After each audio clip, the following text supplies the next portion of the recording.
신명기 29장 1절부터 13절까지의 말씀을 제가 읽고 나눕니다.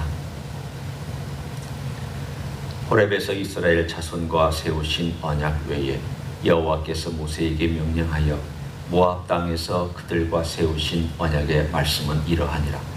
모세가 온 이스라엘을 소집하고 그들에게 이르되 여호와께서 애굽 땅에서 너희의 목전에 바로와 그의 모든 신하와 그의 온 땅에 행하신 모든 일을 너희가 보았나니 곧 그 큰 시험과 이적과 큰 기사를 네 눈으로 보았느니라.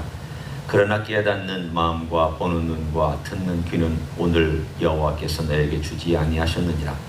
주께서 40년 동안 너희를 광야에서 인도하게 하셨거니와 너희 몸에 옷이 낡아지지 아니하였고 너희 발의 신이 헤어지지 아니하였으며 너희에게 떡도 먹지 못하며 포도주나 독주를 마시지 못하게 하셨으며 주는 너희의 하나님 여호와이신 줄을 알게 하려 하심이니라. 너희가 이곳에 올 때에 헤스본 왕 시훈과 바산 왕 옥이 우리와 싸우러 나왔으므로 우리가 그들을 치고 그 땅을 차지하여 루벤과 갓과 므낫세 반 지파에게 기업으로 주었나니 그런즉 너희는 이 언약의 말씀을 지켜 행하라. 그리하면 너희가 하는 모든 일이 형통하리라.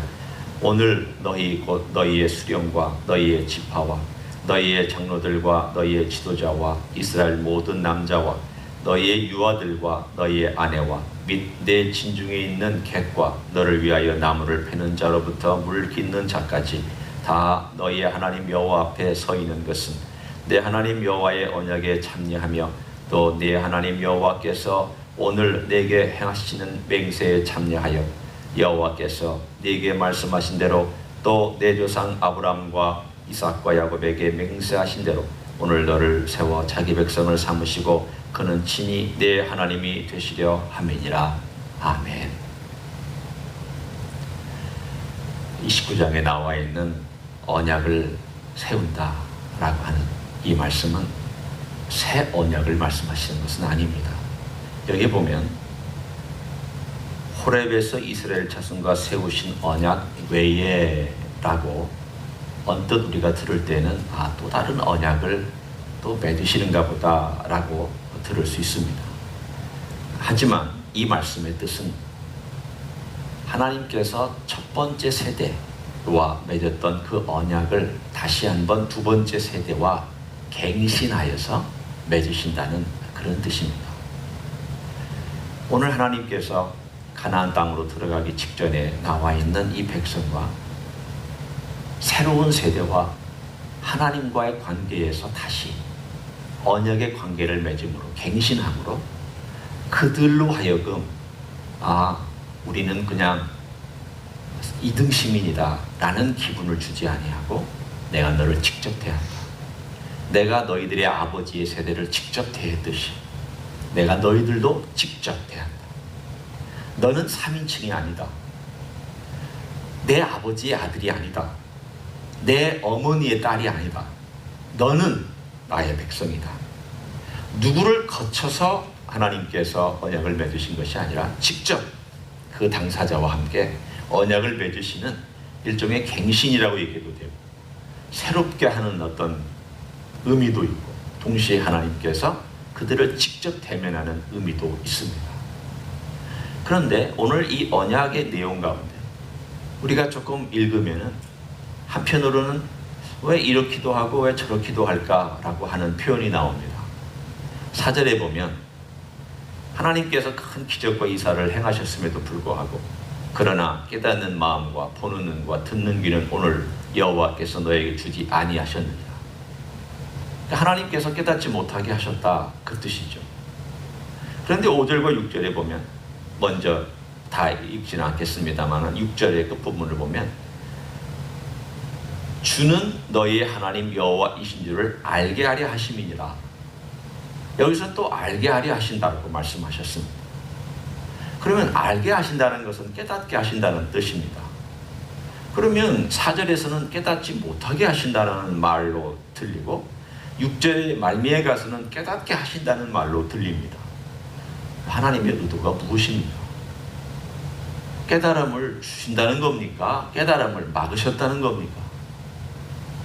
한편으로 이 모순처럼 들리는 이 표현 4절과 6절의 짧은 구절에 나와 있는 이 내용이 사실은 하나님께서 이스라엘 백성을 훈련하시고 가르치시는 과정의 메시지입니다.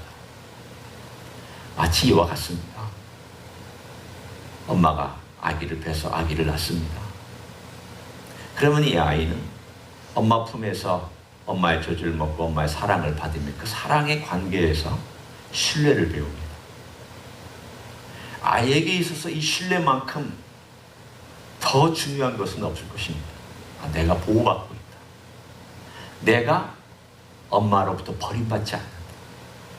이러한 은연중에 그냥 자연스럽게 생기는 이 신뢰관계 속에서 이 아이는 엄마를 배우고, 조금 더 나아가면 세상을 배우고, 더 나아가면 자기 주변에 있는 사람들과 모든 것들을 배우기 시작합니다. 제일 중요한 것은 신뢰관계입니다. 물론 사랑 때문에 생기는 신뢰관계를 의미합니다. 이 신뢰관계가 형성되면 배움이 그 안에서 들어왔을 때 그 배움은 자리를 잘 잡습니다. 건강하게 잡습니다. 해석하는 것도 건강하게 해석할 줄 압니다. 사람을 대하는 것도 건강하게 대할 것을 배워갑니다. 하나님과의 관계에서 한번 생각해 보십시오.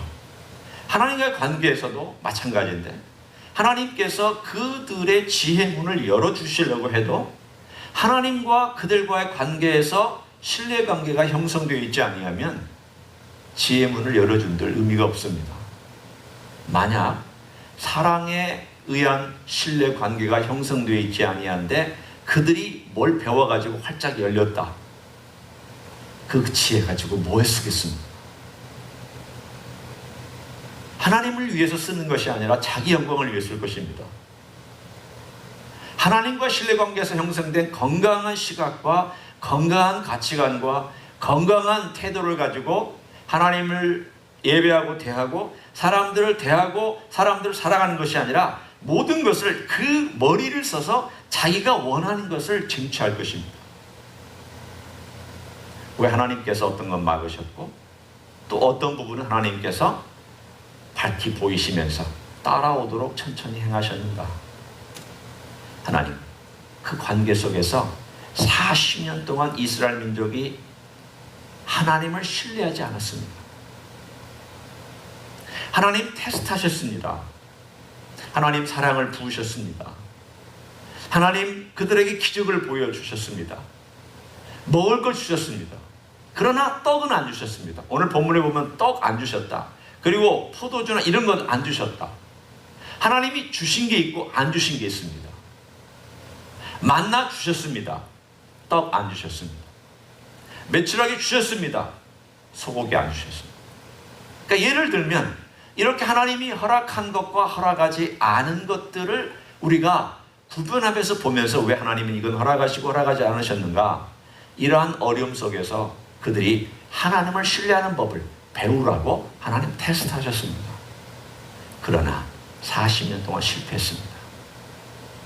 하나님이 실패하신 것이 아니라 그들이 실패했습니다. 하나님께서 그래서 열린 귀를 줄 수 없었고 보는 눈을 주실 수 없었고 그들로 하여금 깨닫는 마음을 주실 수 없었습니다.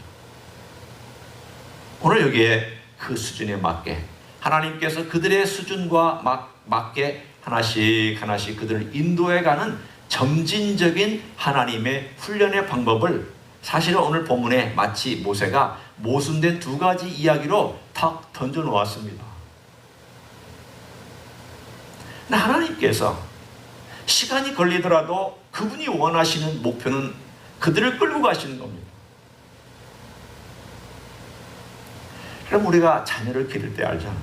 이 아이가 어떻게 하여야 자기 좋아하는 것을 하고 이 아이가 기쁘게 하는지를 부모가 알잖아요.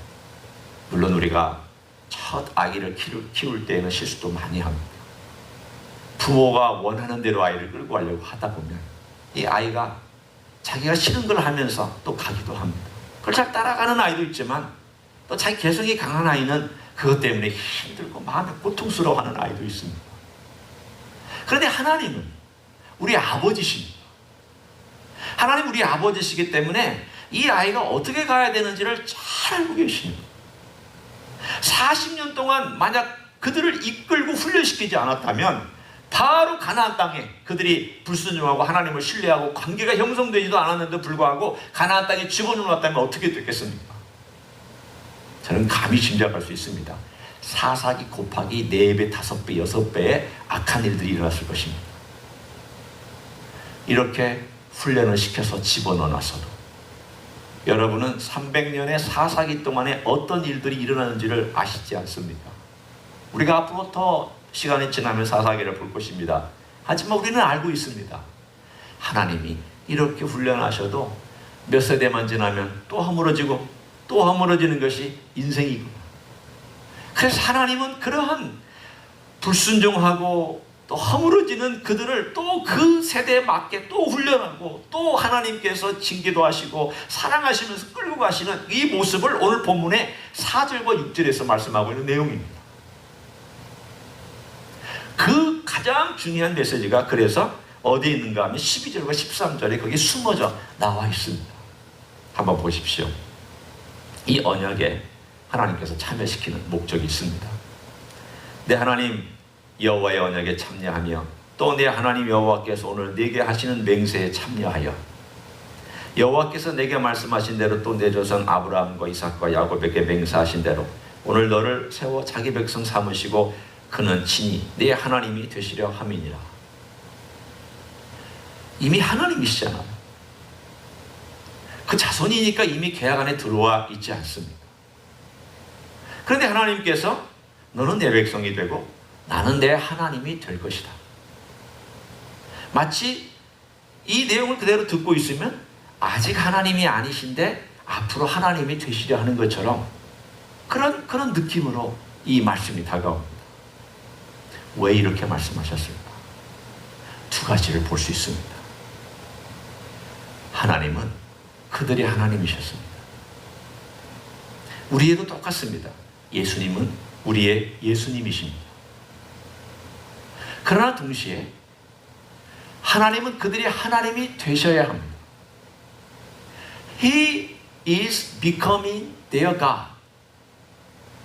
영어로 말하면 becoming, 진행형이나 미래형이 섞여 있는 그렇게 되셔야만 했고 마찬가지로 우리의 삶 가운데서 예수님은 우리의 목자가 되시고 우리의 모든 것이 되셔 가야만 했습니다. He is becoming. 무슨 뜻을 제가 말씀하려 하는 것일까요?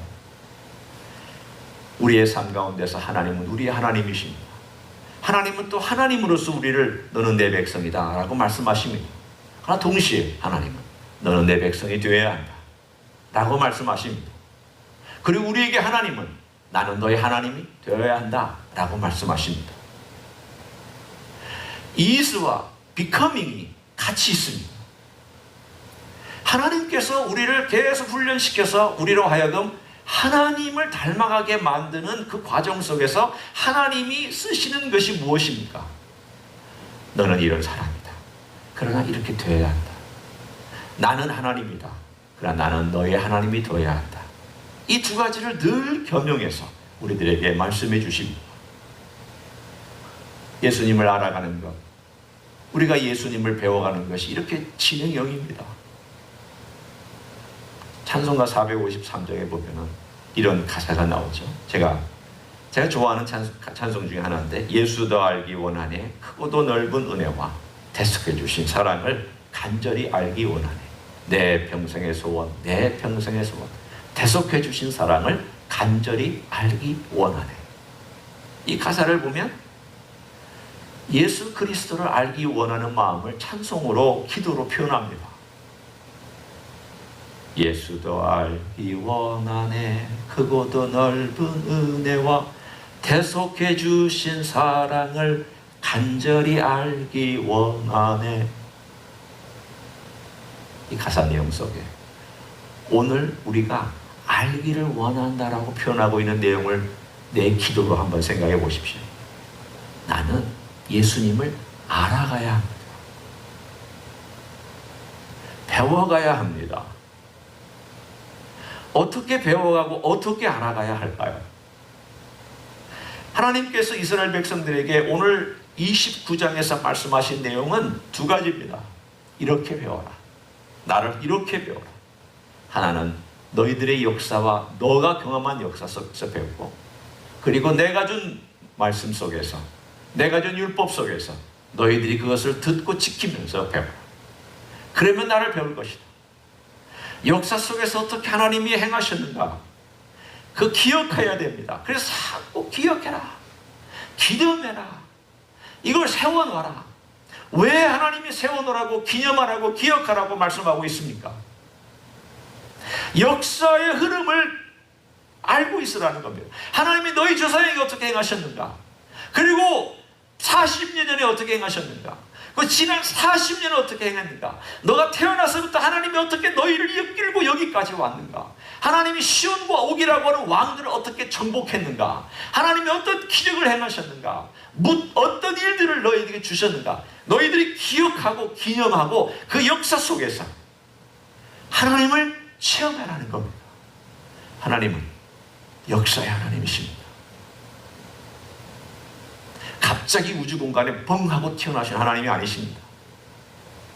그 수많은 역사, 내 믿음의 선진들의 역사, 성경에 나와 있는 믿음의 선진들의 역사, 그 역사를 잘 들여다보고 있으면 하나님이 보입니다. 예수님이 보입니다. 하나님의 사랑이 보입니다. 하나님의 능력이 보입니다. 그래서 우리가 하나님의 역사를 알고 있어요. 구원의 역사든 혹은 내 신앙의 역사든 무슨 역사든지 간에 우리가 그 하나님께서 행하셨다고 하는 역사를 잘 알고 있는 사람이 미래를 향하여 잘 나아갈 수 있는 가능성이 높습니다. 그 역사를 모르는 사람, 미래가 불투명합니다. 두 번째는 그 역사와 함께, 그 역사만 아는 것이 아니라 하나님의 말씀이 오늘 내게 무슨 의미가 있는가를 알아야 돼요. 오늘 잘 보십시오. 그 메시지가 어디에 있는가. 오늘 본문에 다 나와 있습니다. 끝절 29절 제가 읽어드리겠습니다. 감추어진 일은 우리의 하나님 여호와께 속하였거니와 나타난 일은 영원히 우리와 우리 자손에게 속하였나니 이는 우리에게 이 율법의 모든 말씀을 행하게 하심이니라. 잘 들어보시면 너무나도 멋진 비밀이 이 가운데 숨어 있습니다. 감추어진 일은 하나님께 속하였습니다. 하나님은 은밀한 가운데 숨겨놓으셨습니다. 그런데 숨겨놓으신 것을 드러내실 때가 있습니다. 야곱이 70명을 데리고 이 애굽 땅에 들어간 이후로부터 400년이 넘는 기간 동안 하나님께서 숨겨놓으셨습니다. 몰랐습니다. 때도 몰랐고 방법도 몰랐습니다. 그래 어느 날 모세가 불림받은 그 순간 갑자기 모든 것이 활화산처럼 확 터져 나오더니 그 모든 기적들이 한꺼번에 쏟아져 내려오기 시작했습니다. 하나님께서 뭘 말씀하고 계시는 겁니까? 내가 나를 드러내서 너는 나를 배우라는 겁니다. 하나님을 드러내신 겁니다. 기적은 기적이 있는 것이 아니라 그 기적을 행하시는 하나님을 배우라고 하나님께서 기적을 행하고 계시는 것입니다. 따라서 오늘 여기서 하나님께서 드러내실 때, 그 드러내시는 가운데 있을 때 그것을 배우고, 오늘 본문에 나온 것처럼 나타난 일은 영원히 우리에게 속하였다라고. 하나님은 비밀 가운데 두시지만 그 비밀 가운데 두신 것을 드러내실 때에는 너희가 그것을 배워서 하나님이 이런 분이구나, 우리 예수님이 이런 분이구나 하는 것을 경험해가는 것을 말씀합니다. 어떨 때는 말씀 속에서 우리를 깨우치실 때 드러내십니다. 어떨 때는 우리가 연약해졌을 때 기적을 경험함으로 하나님을 드러내십니다. 예수 그리스도 우리를 드러내십니다. 십자가 하나님의 비밀이었지만 드러내셨습니다. 예수님은 하나님의 가장 큰 비밀이었습니다. 골로새서는 그래서 하나님께서 숨겼다가 말세가 되어서 하나님께서 드러내신 하나님의 비밀이 예수 그리스도라고 그렇게 말씀했습니다. 구약에는 예수님이 어떤 분인가 희미했습니다. 예언은 되어 있지만 몰랐습니다. 하나님께서 숨겨놓으셨습니다. 왜 숨겨놓으셨는가? 때가 되어서 나타내야만 사람들이 이해하고 받아들일 수 있으니까. 예수님이 나타났을 때에도 바리새인은 이해하지 못했고 사두개인도 이해하지 못했고 많은 선지자들도 이해하지 못했고 심지어는 세례 요한도 예수님을 이해하지 못했습니다. 그렇게 많은 시간을 두고 예언을 했는데도 불구하고, 그렇게 많은 구약의 말씀들을 다 주셨음에도 불구하고 예수님이 정작 하나님의 아들이신 분이 나타나셨을 때 이해하지 못했습니다. 왜? 감추인 것을 드러냈는데 그 드러낸 것을 사람들이 받아들이지 못했기 때문입니다. 그러나 받아들이는 자, 그 아들을 영접하는 자에게는 하나님의 자녀가 되는 권세를 주셨으니라. 요한복음 1장 12절은 말씀합니다. 바로 이 말씀입니다. 감추어진 건 하나님께 속하였지만 나타난 것은 이제 너희에게 속하였으니 너희가 그것을 소중히 받고 그 비밀을 사랑하고 비밀을 알기를 원해라. 비밀이 누구냐? 예수 그리스도. 그 예수 그리스도가 비밀로 우리에게 주어졌다면 예수님은 한꺼번에 우리에게 비밀을 알려주시는 분도 아니거니와 비밀을 드러내실 만한 그러한 얄팍한 분이 아닙니다. 그분은 무궁무진합니다. 그분은 무한합니다. 그분의 지혜와 그분의 능력과 그분의 모든 사랑은 너무 크고 너무 깊어서 영원히 배워도 모자람이 없습니다. 그래서 내 평생의 소원, 내 평생의 소원에도 내 평생 배워도 배우지 못합니다. 하나님의 비밀은, 이 감추어졌던 놀라운 비밀은 너무나도 놀랍고 너무나도 엄청난 것이어서 우리가 평생 배워도 죽거리만한 배우면 갈 것입니다. 우리가 예수님을 배운다고 그렇게 애를 쓴다고 가정해도 아마도 주님의 큰 영광과 능력과 지혜에 비하면 우리는 조금 배우고 갈 뿐일 것입니다. 그러나 오늘 우리에게 말씀합니다. 나타난 일은 너에게 속하였으니 이제 배워가라. 오늘 하루 우리 주님 앞에 우리가 배워가기 원합니다. 겸손한 마음으로 주님 앞에 가서, 주님, 내 평생의 소원, 내 평생의 소원, 주님께서 대속해 주신 그 사랑을 제가 알기를 원합니다. 제 가슴으로 느끼기를 원합니다. 주님, 오늘도 어떤 스쳐 지나가는 한 사건 속에서도 예수님을 보게 해주시고, 오늘도 그냥 평범한 내 삶 속에서도 예수님을 만나는 은혜를 베풀어 주시기를 원합니다. 나타내 주십시오. 계시해 주십시오. 말씀해 주십시오. 제가 듣겠습니다. 제가 보겠습니다. 제가 주님을 만나고 싶습니다. 이렇게 간절히 구하는 자에게 나타내 주시고 들려주시고 역사하여 주실 줄로 믿습니다. 그런 귀한 하루가 되기를 예수님의 이름으로 간절히 축원합니다. 기도하시겠습니다. 하나님 아버지, 고맙습니다. 비밀은 우리 하나님께 속하였는데 그 놀라운 비밀이신 예수 그리스도를 우리에게 나타내 주신 것을 감사합니다. 하나님의 모든 비밀이 예수님 안에 숨어 있고 하나님의 모든 비밀이 예수님 안에 감추어져 있음을 믿습니다. 우리는 그 비밀을 이제 배워갑니다. 그 사랑의 비밀을 배워갑니다. 지혜를 배워갑니다. 그 능력의 비밀을 배워갑니다. 영원하신 하나님의 그 비밀을 배워갑니다.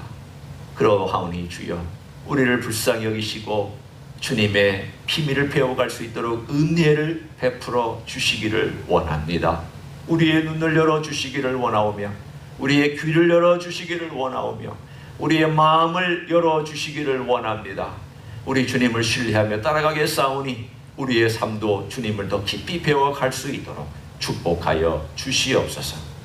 이제는 우리 구주 예수 그리스도의 은혜와 하나님 아버지의 극진하신 사랑과 성령 하나님 교통하심의 역사가 내 평생의 소원, 내 평생의 소원, 대속해 주신 사랑을 간절히 알기 원하는 그 찬송가처럼 예수님의 사랑을 배우고 예수님을 배우고 예수님의 비밀을 배우기를 소원하여 오늘도 주님께 나아가기를 원하는 가정에서 예배드리는 종들 위에와 이 자리에 참여한 종들 위에와 주임지 히스교회 위에와 이민교회들과 한국교회들과 선교사님들 위에 이제로부터 영원히 함께 하실지어다. 아멘.